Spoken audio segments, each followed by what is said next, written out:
무릇 어떤 교훈을 검토할 때에는 일반적인 것에서부터 시작하여 구체적인 것으로 전개하여 나가는 것이 현명한 방책이라 하겠습니다. 이것이 나무들 때문에 숲을 보지 못하는 위험을 피할 수 있는 유일한 방법이기도 합니다. 이 방법은 산상설교와 관련해서 생각해 볼 때 특히 중요합니다. 그러므로 우리는 우선 이 유명한 산상설교에 관한 몇 가지 일반적인 설문과 함께 기독교인의 생활, 사상, 현해에서 차지하는 이 설교의 위치에 관하여 알아보아야 하겠습니다. 첫째로 우리가 맨 처음 물어야 할 질문은 어떤 이유로 해서 우리는 산상설교를 검토해야만 하는가? 어떤 이유로 해서 나는 여러분의 관심과 주목을 산상설교와 그 가르침으로 이끌어야만 하는가? 설교자 자신의 생각이나 마음의 작용을 설명하는 것이 설교자의 임무라고는 생각하지 않습니다. 분명코 하나님께서 자기에게 메시지를 주신 줄로 느껴보지 못한 이상 그 아무도 설교에서는 안 되는 줄로 압니다. 하나님의 지도하심과 인도하심을 앙망하는 것이야말로 성경을 설교하고 해설하려는 사람의 임무인 줄로 압니다. 그러므로 제가 산상수훈에 관하여 설교하게 된 주된 이유는 제가 성령의 타이르심과 강요하심과 인도하심을 감지하였음을 근본적으로 전제하는 것이라 하겠습니다. 제가 구태여 이 말씀을 드리는 까닭은 만약 저 자신의 선택에 맡겨져 있었다면 저는 산상수훈에 관한 설교를 선택하지 않았을 것이기 때문입니다. 그리고 제가 이 강요를 깨닫게 됨에 따라 산상설교를 택한 다른 또 하나 특별한 이유는 오늘날 교회 생활의 특수 상황 때문입니다. 오늘날 교회 생활의 가장 두드러진 특징이 유감스럽게도 그것의 피상성이라고 해서 결코 가혹한 판단이 아닌 줄 압니다. 이 같은 판단은 비단 우리 시대를 고찰한 데 기초하고 있을 뿐 아니라 지나간 시대와 사건들에 비추어 교회 생활을 고찰한 데도 기초를 두고 있습니다. 교회사를 읽어보고 성령운동의 역사를 읽어보고 모든 시대에 있어 교회에서 일어난 사건들을 살펴보는 일보다 기독교인의 생활에 더 유익한 것은 없을 줄 압니다. 그래서 이런 배경에 비추어 오늘날의 교회 상태를 고찰해보는 사람은 누구나 금방 말씀드린 바와 같이 오늘날 교회 생활의 가장 두드러진 특징은 그것의 피상성이라는 달갑지 않은 결론에 도달할 것이라 생각합니다. 제가 이렇게 말씀드릴 때에 복음전도적 의미의 교회 생활과 활동만을 염두에 두고 있는 것은 아닙니다. 복음 전도자 의미로 본 교회 생활 및 제 활동의 가장 현저한 특징은 피상성이라는 점에서만은 이론이 없을 것입니다. 현대의 복음 전도 활동은 과거의 교회들이 실현했던 위대한 복음 전도 노력과 비교 대조하여 볼 때 오늘날의 교회는 예를 들어 요란스러움과 우리 선조들을 두렵게 하고 충격을 주었을 끔찍스러운 수단의 사용 등을 보여주고 있습니다. 하지만 이러한 피상성은 교회 성결 개념과 성화론에 대한 교회의 접근 방식에 이르기까지 두루 미치고 있는 것입니다. 우리에게 중요한 것은 이제 이것의 원천을 발견하는 일입니다. 한 가지 주요 원인은 성경에 대한 우리의 태도가 잘못되어 있다는 것입니다. 즉 성경을 신중히 여기지 않습니다. 성경을 있는 그대로 받아들이지 않습니다. 성경이 우리에게 스스로 말씀하시도록 놓아두지를 않습니다. 또 극에서 극으로 치닫기를 좋아하는 우리들의 고질적인 성병마저 이와 짝을 지어 가세하고 있는 셈입니다. 그러나 주요 원인은 다시 성경에 대한 우리의 태도라 하겠습니다. 이 점에 대하여 저의 의도를 좀 더 자세히 말씀드리겠습니다. 기독교인의 생활에서 성경을 연구하는 방법보다 더 중요한 것은 없을 것입니다. 성경은 우리의 교범이요, 유일한 자료요, 유일한 구원이입니다. 성경을 떠나서는 하나님에 대하여 기독교인의 생활에 대하여 참된 의미에서 아무것도 알 수 없습니다. 물론 자연으로부터 때로는 신비 체험으로부터 여러 가지의 추론을 연역함으로써 창조주에 대한 신앙에 도달할 수는 있습니다. 그러나 성경만이 절대권이라는 점에 있어서 대부분의 기독교인이 동의하는 바이며 장구한 교회사를 일관하여 전통적으로 지지되고 있습니다. 우리는 주관적 체험에만 의존할 수는 없습니다. 선한 영도 있지만 악한 영도 있기 때문입니다. 그리고 가짜 체험도 있는 법입니다. 우리의 유일한 권위는 여기 성경 안에 있습니다. 좋습니다. 그런데 중요한 것은 성경에 대한 접근 방법이 올바르게 되어야 한다는 점입니다. 성경을 읽는 것, 그것만 가지고서는 충분치 못하는 점을 먼저 동의함으로써 시작하지 않으면 안 됩니다. 성경을 무익한 기계적 방법으로 읽음으로써 아무런 유익도 얻지 못하는 수도 있습니다. 우리의 영적 생활의 훈련에 있어서 무릇 온갖 유의 규칙과 규율의 쇄심이 유의해야 되는 것도 마찬가지의 이치인 것입니다. 성경을 매일 읽는 것은 좋은 일입니다. 그러나 만약 성경을 매일 읽는다고 말할 수 있기 위한 목적에서 그렇게 하는 것뿐이라면 아무 유익도 없을 것입니다. 저는 계획을 세우고 성경을 읽는 것을 크게 주장하는 사람입니다. 그러나 이 같은 계획을 사용할 때에 그날의 분량을 읽은 다음 생각도 묵상도 하지 않고 그저 다음으로 읽어나가는 것으로 만족하지 않도록 주의해야 될 줄로 압니다.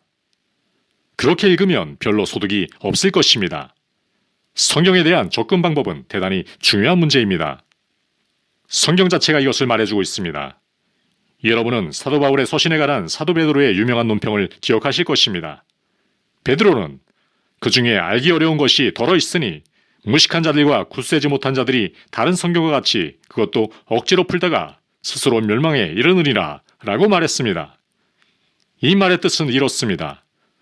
그들은 바울 서신을 읽기는 읽지만 그것을 왜곡시켜 자신의 멸망을 초래하고 맙니다.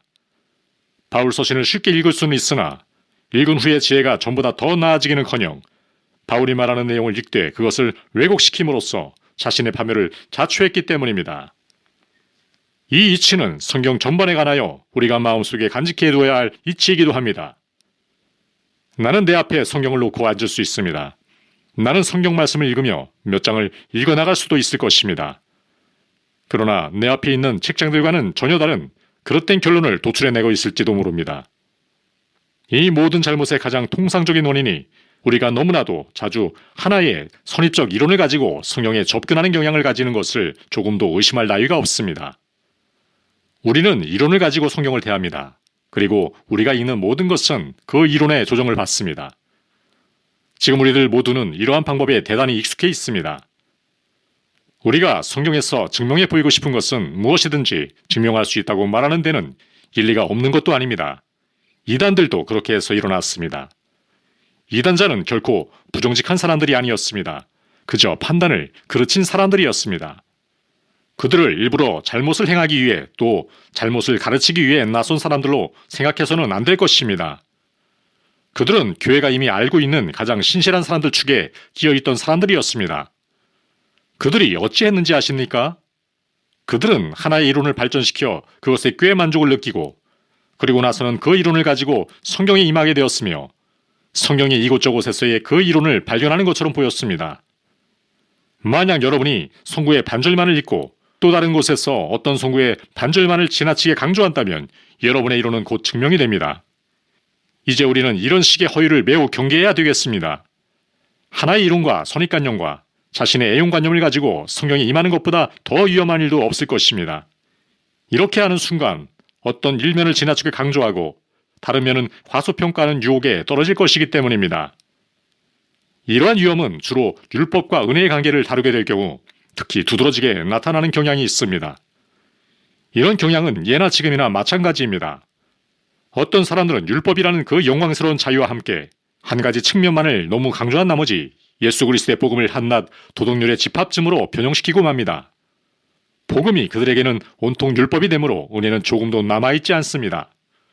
그들은 기독교인의 생활을 기독교인이 되기 위해서 해야만 할 그 무엇이라 말하기 때문에 기독교는 순전히 율법주의가 되며 그 속의 은혜는 사실상 하나도 없게 되는 것입니다.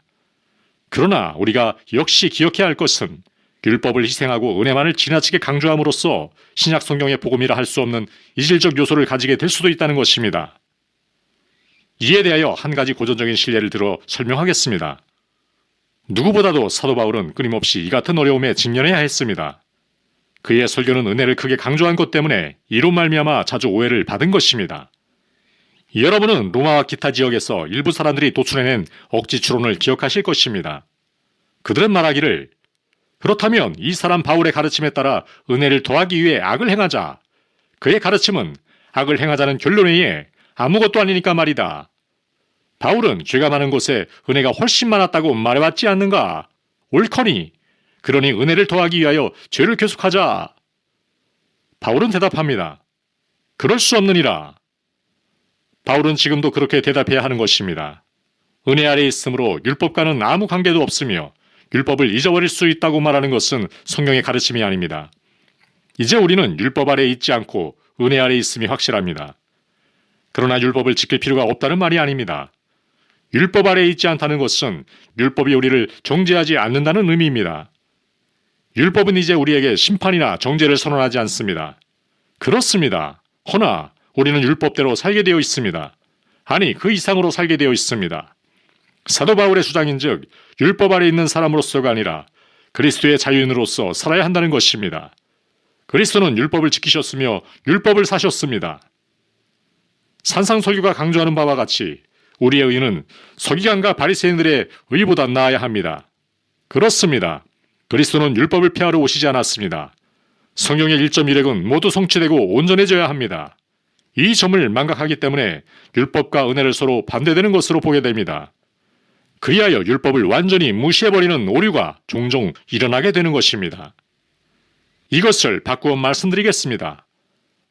우리의 은혜론에 대한 견해는 실제 있어 주 예수 그리스도의 명명백백한 가르침을 진지하게 대하지 않는 이유에 아니한 것이라고 한다면 틀린 말이 되겠습니까? 모든 것은 은혜로 말미암으며 자신을 기독교인으로 만들기 위해 그리스도의 모범을 본받을 필요까지는 없다는 교훈을 너무 강조한 나머지 사실상 그의 교훈을 전혀 무시해버리며 은혜 아래 있으므로 그의 교훈은 우리와 아무 상관이 없다고 말하는 위치에까지 서게 되는 것입니다. 이제 나는 우리가 구주 예수 그리스도의 복음을 얼마나 진지하게 대하고 있는가에 대하여 의아스럽게 생각합니다. 이 문제에 집중하는 최선의 방법은 산상설교를 대면하는 것이라고 생각합니다. 산상설교에 대한 우리의 견해는 어떠합니까? 이제 내가 다음에 질문을 하면 여러분의 답을 종이에다 적은 것으로 생각해 봅시다. 산상설교는 우리에게 무엇을 의미하는가? 산상설교는 우리의 생활과 어떤 관계가 있으며 또 우리의 사고와 관점에서 그것은 어떤 위치를 점하고 있는가? 마태복음의 3장에 걸쳐 그토록 두드러진 위치를 점하고 있는 이 비상한 설교에 대한 우리의 관계는 무엇인가? 나는 여러분의 답이 매우 흥미있고 매우 놀라울 것이라고 생각합니다. 그렇습니다. 우리는 은혜와 용서에 대하여 잘 알고 있으며 예수 그리스도를 바라봅니다. 우리가 권위를 주장하는 여기 이 성경책 속에 이 산상설교가 들어있습니다. 도대체 이 설교는 우리의 성경 읽기 계획과 어떤 관계가 있는 것이겠습니까? 제가 설교의 서론으로 취급하고자 하는 것은 바로 이것입니다. 그러나 한 걸음 더 나아가 다른 또 하나의 중요한 물음에 접해봅시다. 산상설교는 누구를 위한 것이겠습니까? 누구에게 적용되는 것이겠습니까? 산상설교의 목적은 사실상 무엇이겠습니까? 그것의 당면 문제와의 관련성은 무엇이겠습니까? 이에 관해서는 서로 상반되는 견해가 많이 있어 왔습니다. 한때는 산상설교에 관한 사회복음적 견해라는 것이 있었습니다. 그 내용인즉 신약 성경에서 중요한 것은 사실상 본설교뿐이라는 것이며 이 속에 이른바 사회복음의 기초가 있다는 것입니다. 사람들이 어떤 삶을 살아야 하는가에 대한 여러 원칙이 그 속에 깔려 있으며 우리가 행해야 할 바 모든 것은 산상설교를 적용하는 것이라고 말합니다. 이렇게 함으로써 지구상에 하나님의 나라를 건설할 수 있으며 전쟁은 끝장이 나고 우리의 모든 어려운 문제에도 끝이 날이라는 것입니다. 이것이 전형적인 사회복음주의 견해입니다마는 이것으로 시간을 낭비할 필요는 없습니다. 사회복음주의는 이미 시대에 뒤진 것이 되었습니다. 이것은 30년 전 사고방식의 잔자라고 말할 수 있는 몇몇 골동품들 가운데서나 찾아볼 수 있는 것입니다. 양차 세계대전은 이 견해를 기초에 이르기까지 뒤흔들어 놓았습니다. 신학상의 바르트 운동에 대하여 우리는 여러 점에서 비판적이겠으나 이것만은 바르트 운동의 공이라 하겠습니다.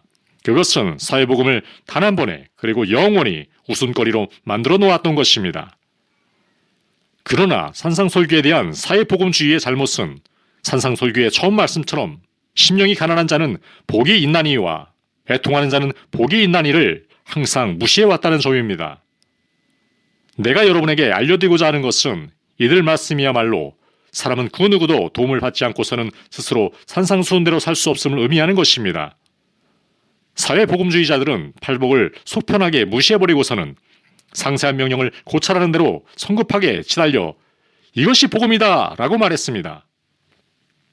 또한 견해는 이보다 좀 더 심각한 것으로서 산상설교를 모세율법을 정교화한 것이거나 그 해석점으로 보는 것입니다. 우리 주님은 모세를 통하여 하나님이 백성에게 주신 율법을 그들이 잘못 풀이하고 있음을 아시고 산상설교에서 모세의 율법을 정교화하고 해석하심으로써 율법에 보다 높은 영적 내용을 더하셨다는 것입니다. 이것은 분명코 더 심각한 견해입니다. 하지만 단순히 이런 이유 때문에 팔복을 무시하는 것이라면 이 견해는 전적으로 부당한 것이라 생각합니다. 팔복은 모세율법을 완전히 초월하는 영역으로 우리를 즉각 이끌어갑니다. 산상설교가 어떤 점들에서는 율법을 해석하고 설명하는 것이 사실입니다. 그러나 율법의 범위를 초월합니다. 다음으로 말씀드리려는 견해는 산상설교에 대한 이른바 세대주의 견해입니다. 여러분들 가운데 이 견해에 정통하고 계신 분이 많을 것입니다. 세대주의 견해가 어떤 성경을 통해 보급되어 왔습니다. 저는 이 어떤이란 형용사들을 좋아하지 않습니다. 오직 한 개 성경만이 있기 때문입니다. 그러나 불행하게도 아무개의 성경이라고 말하는 경향이 있습니다. 이런 식으로 보급되고 산상설교가 현대 기독교인들과 아무 관계가 없다고 말하는 세대주의 산상설교관을 가르치는 교훈들이 한간에 있습니다. 그들은 우리 주님이 천국에 대해 설교하기 시작했으며 산상설교는 천국의 시작과 관계가 있다고 말합니다. 그러나 불행하게도 유대인들이 예수의 가르침을 믿지 않았다고 그들은 말하는 것입니다. 그래서 우리 주님은 천국을 세우실 수가 없었으므로 일종의 때늦은 방편으로서 십자가 위에 죽음이 오게 되고 또 하나의 때늦은 방편으로서 교회와 교회 세대가 오게 되고 이 상태가 역사의 어느 시점까지 지속될 것이라는 것입니다. 그때가 되면 우리 주님이 천국을 가지고 재림할 것이며 그때 다시 산상설교가 소개될 것이라는 것입니다. 이 말은 사실상 본 산상설교가 우리와 아무 상관이 없다는 소리입니다. 본 설교는 천국 세대를 위한 것이며 예수께서 설교한 백성들을 위한 것이며 천년왕국 시대를 위한 것이라고 말합니다. 본 설교는 왕국 시대와 천국의 법이며 그 어간에 기독교인들과는 아무런 상관이 없다는 것입니다. 이것은 분명 심각한 문제입니다. 이 견해는 옳던가 아니면 그런 견해입니다. 내가 이 견해에 따라 산상설교를 읽을 필요가 없습니다. 그리고 세대주의 교훈에 관심을 가질 필요도 없습니다. 내가 이 견해에 따라 어떤 일을 행하지 않는다고 해서 정죄감을 느낄 필요도 없습니다. 이것은 나와 관계가 없습니다. 세대주의대로 한다면 이런 이야기가 되겠습니다. 즉, 산상설교는 원래 특별히 제자들에게 설교되었다는 것입니다. 예수께서 앉으시니 제자들이 나온지라 가르쳐 가라사대. 이것은 본 설교가 제자들에게 설교되었다는 것을 대전제로 삼습니다. 주께서 너희는 세상의 소금이니 너희는 세상의 빛이니 라고 그들에게 하신 말씀을 예로 들어봅시다. 만일 산상설교가 지금의 기독교인들과 아무 상관이 없다면 우리가 세상의 소금이라든가 세상의 빛이라고 우리는 말할 필요가 없습니다. 이 말이 우리에게 적용되지 않을 것이기 때문입니다. 본 설교는 첫 제자들에게만 적용되었고 이후에 일부 사람들에게만 적용될 것이기 때문입니다. 그러므로 그 사이에 우리와는 아무 상관이 없는 것이 됩니다. 우리는 본 설교의 은혜로운 약속도 따라서 무시해야 합니다. 우리가 사람들 앞에 빛을 비춰 그들로 우리의 선한 행실을 보고 하늘에 계신 우리 아버지께 영광을 돌리도록 해야 한다고 말할 필요도 없습니다. 그래서 만일 산상설교가 현대 기독교인들에게 적용될 수 없다면 이것은 모두 우리와 상관이 없게 되는 것입니다. 그러나 분명히 우리 주님은 그가 여기 세상에 계실 때뿐 아니라 그가 가신 후에도 이 사람들이 이 세상에서 행해야 할 것을 그들에게 설교하셨고 말씀하셨습니다. 본 설교는 그 당시와 그 이후에 항상 이것을 실천하도록 작정된 사람들에게 설교된 것입니다.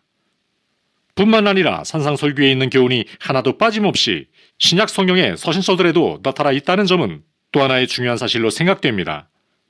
산상설교의 가르침의 목록을 만들고 이것과 서신서들을 비교해서 읽어보십시오. 산상설교의 교훈이 거기에도 있음을 발견하실 것입니다. 모든 서신은 오늘의 기독교인들을 위한 것입니다. 그러므로 만일 서신서들의 가르침이 산상설교의 가르침과 같다면 산상설교의 가르침 역시 오늘의 기독교인들을 위한 것입니다. 이것은 유력하고 중요한 논증입니다. 그러나 저는 이것을 다음과 같이 말할 때 가장 잘 표현했다 할 수 있겠습니다.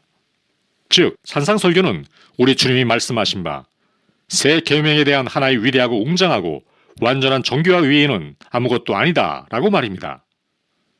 주의 새 계명은 그가 우리를 사랑하신 것 같이 우리도 서로 사랑하라는 것입니다. 산상설교는 이 명령을 장중하게 정교한 것에 지나지 않습니다. 우리가 그리스도의 것이라면 그리고 주님이 이 말씀을 우리에게 하신 것이라면 우리는 산상설교에서 이것을 실천하는 법을 보게 되는 것입니다. 세대주의 견해는 잘못된 천국관을 기초하고 있습니다. 여기에서 혼란이 일어납니다. 천국이 어떤 의미에서는 아직 땅 위에 임하지 않은 것이 사실입니다. 천국은 장차 올 나라입니다. 그렇습니다. 하지만 천국은 동시에 이미 땅 위에 임한 나라이기도 합니다. 하늘나라는 여러분 가운데 있습니다. 천국은 여러분들 속에 있습니다. 천국은 참된 모든 기독교인과 교회 안에 있습니다. 천국은 하나님의 통치, 그리스도의 통치라는 뜻이며 그리스도는 오늘 모든 참된 기독교인 속에서 다스리시고 있습니다. 주님은 교회가 그분을 참으로 인정할 때 교회를 다루십니다. 천국은 임했습니다. 천국은 임하고 있습니다. 천국은 아직 임해야 합니다. 우리는 이 점을 마음속에 항상 유의해야 합니다. 그리스도가 왕으로 좌정하고 계신 곳마다 천국은 임한 것이요. 따라서 그분이 현재 온 세상을 모두 다스리고 있다고 우리가 말할 수는 없어도 주님은 자기 백성들의 마음과 삶에서 이렇게 통치하고 계시는 것입니다. 그러므로 산상설교가 현대의 기독교인과 아무 상관이 없다고 말하는 것처럼 위험한 말은 없습니다. 이것을 이렇게 표현해 보겠습니다. 산상설교는 모든 기독교인들을 위한 것이다 라고 말입니다. 산상설교는 천국 생활의 완전한 표현입니다. 산상설교가 마태복음 첫머리에 놓인 것도 이 때문이라는 것을 저는 조금도 의심하지 않습니다. 마태가 그의 복음을 특히 유대인들을 위해 쓰고 있었다는 점에 의견이 일치되고 있습니다. 이것이 그의 뜻한 바였습니다. 이런 까닭에 이렇게 온통 천국을 강조하고 있습니다. 마태는 무엇을 끝까지 강조하려고 했습니까? 그것은 분명히 천국이었습니다. 유대인들은 거짓된 물질적 천국관을 갖고 있었습니다. 그들은 메시아가 그들에게 정치적 해방을 주기 위해 오시는 분으로 생각했습니다. 그들은 로마 제국의 속박과 법에서 그들을 구해줄 분을 기다리고 있었습니다. 그들은 천국관을 항상 외적 의미로 기계적이며 군사적이며 물질적인 의미로 생각했습니다. 그래서 마태는 천국에 대한 참 가르침을 그의 복음서 첫머리에 놓고 있는 것입니다. 본 설교의 목적은 천국을 본질적으로 영적인 것으로 설명하려는 것이기 때문입니다. 천국은 원래 너희 안에 있습니다. 천국은 사람의 마음과 정신과 전망을 지배하고 조종하는 것입니다. 천국은 군 군사력으로 이끄는 것하고는 거리가 먼 심령이 가난하여지는 것과 관계가 있습니다. 바꾸어 말하면 산상설교에는 이렇게 살아라 그래야 기독교인이 될 것이다 라는 말씀이 없습니다. 아니 너희가 기독교인이니까 이렇게 살아라 입니다. 기독교인들이 살아야 할 방식이 이러합니다.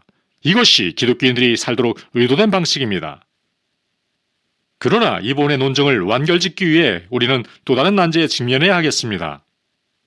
어떤 사람들은 산상설교는 우리가 다른 사람들을 용서해야만 우리 죄를 용서받는다고 가르치고 있음이 확실하다. 주님도 너희가 사람의 과실을 용서하면 너희 전부께서도 너희 과실을 용서하시려니와 라고 말씀하지 않았는가? 그럼 이것은 율법이 아닌가? 여기에 은혜가 어디에 있는가? 그러므로 우리가 용서하지 않는다면 우리가 용서받지 못하리라고 말하는 것은 은혜가 아니다 라고 말입니다. 이처럼 그들은 산상설교가 우리에게 적용되지 않음을 증명하려고 하는 것 같습니다. 그러나 만일 이렇게 말한다면 이것은 복음에서 기독교의 전체를 빼어버리는 것이 될 것입니다. 우리 주님도 마태복음 18장 끝에 기록된 주인에게 빚을 진 청지기 비유에서 똑같은 것을 가르치신 사실을 기억합시다. 이 사람은 주인에게 가서 용서해달라고 사정했습니다. 그랬더니 주인이 그를 용서했습니다. 그러나 그는 자기에게 똑같이 빚진 부하 한 사람을 용서하려고 하지 않았습니다. 이것은 그의 주인이 그의 용서를 철회하고 그를 처벌하는 결과를 가져왔습니다. 주님은 여기에 대해서 너희가 각각 중심으로 형제를 용서하지 아니하면 내 전부께서도 너희에게 이와 같이 하시리라고 말씀했습니다. 이건 역시 똑같은 가르침입니다. 그러나 이 말씀은 용서했기 때문에만 용서받았다고 가르치는 것이겠습니까? 그렇지 않습니다. 우리는 이 교훈을 신중히 받아들여야 합니다. 이 가르침은 만일 내가 용서하지 아니하면 용서받지 못한다는 것입니다. 이것을 이렇게 설명할 수 있겠지요. 하나님 앞에서 자기가 범법자요 악한 죄인임을 보아온 사람들은 천국에서 그의 유일한 소망이 하나님께서 그를 대가 없이 용서해 주심이라는 것을 압니다. 이것을 실제로 보고 알고 믿는 사람은 다른 사람을 용서하는 일을 거절할 수 없는 사람입니다. 그러므로 다른 사람을 용서하지 않는 사람은 그 자신의 용서를 모르는 사람입니다. 나의 마음이 하나님의 존전에서 깨어져 있을진데 나는 남을 용서하지도 않으면서 그리스도에게 자기 죄를 용서받았다고 속편하게 상상하는 사람들은 영원 세계에서 깨어날 때 주께서 내가 너희를 도무지 알지 못하니 내게서 떠나가라는 말을 듣지 않도록 정신 차리시기 바랍니다. 이런 사람들은 하나님의 은혜론을 오해하고 있습니다. 참으로 용서를 받고 용서받은 것을 아는 사람은 용서할 줄 아는 사람입니다. 이 점에서 산상설교의 의미가 이와 같습니다. 여기에 대해서는 뒤에 가서 자세히 살펴보려고 합니다. 여기서는 마지막으로 질문을 하나 하겠습니다. 이제 산상수훈이 적용되는 대상을 고찰해보고 나서 이 문제를 자문해보기로 합시다. 왜 우리가 이 문제를 연구해야 하는가? 왜 우리가 본 설계대로 살려고 해야 하는가? 몇 가지 대답을 해드리겠습니다. 주 예수 그리스도께서는 우리가 산상설교를 살 수 있게 하시기 위해 돌아가셨습니다. 그가 죽으셨다는 뜻입니다. 어째서입니까? 우리를 깨끗하게 하사 선한 일을 열심히 하는 자기 백성이 되게 하려 하심이었다 라고 은혜의 사도인 바울은 말했습니다. 무슨 뜻입니까? 이것은 제가 산상설교를 지금 살 수 있도록 그가 죽으셨다는 뜻입니다. 그는 내게 이것을 가능하게 하셨습니다. 본 설교를 연구하는 둘째 이유는 산상설교만큼 중생과 성령과 그의 내적 사역에 절대 필요함을 보여주는 것은 없다는 것입니다. 팔복의 말씀은 나를 바닥에 꿇어 엎드리게 합니다. 팔복은 내가 철저히 무력함을 내게 보여줍니다. 중생이 아니면 나는 파멸인 것입니다. 팔복의 말씀을 읽고 연구하고 자신을 여기에 비추어 보십시오. 이 말씀은 여러분에게 궁극적인 중생의 필요와 성령의 은혜로운 사역을 깨닫지 않을 수 없게 할 것입니다. 산상설교처럼 복음과 복음의 은혜로 이끌어주는 것은 없습니다. 또 한 가지 이유는 이것입니다. 우리가 산상설교를 듣고 그 안에 살며 실천하면 할수록 우리가 더 많은 축복을 체험한다는 것입니다. 이것을 실천하는 사람들에게 약속된 축복에 주목하십시오. 여러 가지 성결에 관한 교훈의 그릇된 점은 그 교훈이 산상설교를 제쳐놓고 성화를 체험하라고 요구한다는 것입니다. 이것은 성경적 방법이 아닙니다. 만일 여러분들이 생활의 능력을 얻으며 축복받기를 원한다면 산상설교로 곧바로 가십시오. 산상설교를 살며 실천하며 몸을 내어 맡기십시오. 그럴 때 약속된 축복이 임할 것입니다. 의에 줄이고 목마른 자는 복이 있나니 저희가 배부를 것이며, 만일 여러분이 배부르기를 채워지기를 원한다면 어떠한 신비한 축복 체험을 찾지 마십시오. 이 축복을 얻으려고 여러 집회에 달려가지 마십시오. 그 대신 산상설교와 그 의미와 요구를 정면으로 대하십시오. 여러분에게 철저하게 요구되는 것을 살피십시오. 그러면 그것을 얻게 될 것입니다. 이것이 축복의 지름길입니다. 저는 여러분들의 마음속에 이것을 남기고 싶습니다. 성경은 산상수훈을 우리의 삶으로 살아내는 것이 전도의 최선의 수단이라고 암시합니다. 우리는 모두 지금 이것에 관심을 가져야 할 것이 절실히 요청됩니다. 오늘의 세계는 참된 기독교인들을 찾고 있고 절실히 요구하고 있습니다. 오늘의 교회가 해야 할 일은 일부 사람들을 끌어들이기 위해 전도단을 조직하는 일이 아니라 교회 자체가 기독교인의 삶을 다시 살기 시작해야 할 것이라고 거듭 말하는데 주저하지 않을 것입니다. 교회가 이렇게 할 때 사람들은 우리의 건물 속으로 밀려들 것입니다. 그들은 그 비결이 무엇인가 라고 말할 것입니다. 우리는 거의 날마다 오늘의 공산주의의 참 비결은 그들이 무언가를 하고 있으며 사람들에게 무언가를 주고 있는 것 같다는 소식을 듣게 되는 것입니다. 제가 젊은이들에게 강연을 할 때나 서적을 통해 공산주의가 현대 세계에서 명성을 얻고 있는 것은 공산주의 추종자들이 그 무언가를 하고 있으며 그들의 신념을 위해서 희생하고 있다고 사람들이 느끼기 때문이라는 말을 듣게 됩니다. 이것이 바로 그들이 추종자들을 증가시키는 방법입니다. 여기에 대응하는 방법에는 한 가지 방법만이 있습니다. 그것은 우리가 그들보다 무한히 더 크고 더 위대한 것을 소유하고 있음을 보여주는 일입니다. 비교적 최근에 제가 공산주의에서 돌아선 사람들을 만나본 것은 제게 특권이었습니다. 어느 경우에서나 그들의 전향은 어떤 유식한 설교나 논증의 결과가 아니라 이들 공산주의자가 어느 단순한 기독교인에게서 그들이 이미 생각했던 것 이상으로 자기를 철저하게 부정하고 다른 사람들을 위한 관심을 가지는 것을 본 결과였습니다. 제가 얼마 전에 읽었던 것을 다시 소개하겠습니다. 인도 정부에서 한때 법무부 장관을 지냈던 암베드카 박사라는 분이 있었습니다. 그는 그 자신이 천민 출신이었고 인도의 천민 계급의 지도자였습니다. 제가 설교하고 있던 때에 그는 불교의 가르침에 큰 관심을 갖고 있었으며 세계 불교 대회를 발기하러 스리랑카에 모인 27개국의 큰 모임에 참석했습니다. 그가 그 회의에 참석한 이유는 불교가 살아 움직이는 종교인가를 발견하고자 소원하였기 때문입니다.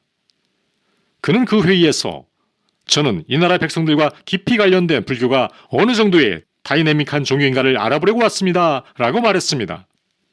천민 지도자가 불교를 향해서 그것을 시험하고 있었던 것입니다. 그는 말했습니다. 불교가 생명 있는 종교인가 발견하고 싶습니다. 불교가 우리 천민 대중에게 무엇인가 줄 것을 갖고 있는가? 그 속에 다이내믹한 것이 있는가? 불교가 백성들을 향상시킬 수 있는 것인가?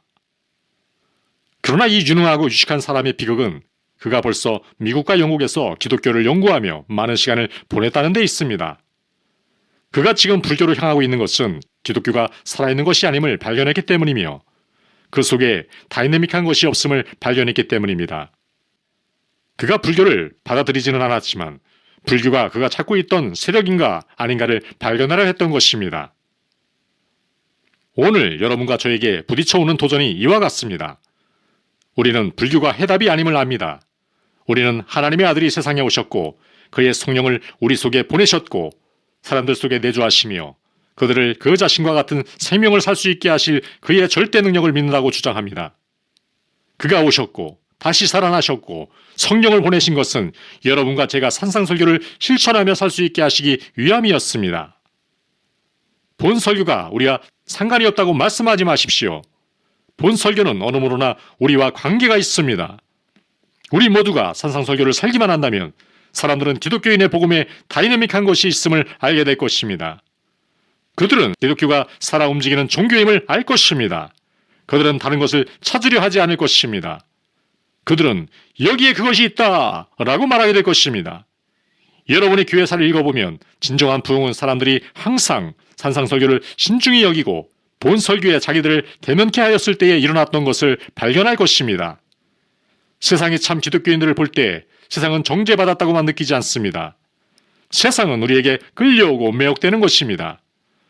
그러므로 우리가 어떤 사람이 되어야 하는가를 보여주는 본 설교를 세심히 연구해 봅시다. 우리가 어떤 사람이 될 수 있는가를 알기 위해 연구해 봅시다. 산상설교는 요구사항만 말씀하고 있지 않기 때문입니다. 힘의 공급원을 보여주고 있는 것입니다. 원컨대 우리가 산상설교의 삼모범이 되며 본 설교의 영광스러운 신뢰가 되기까지 산상설교를 신중하고 정직하고 기도하는 마음으로 받아들이도록 하나님께서 은혜 주시기를 기도합니다.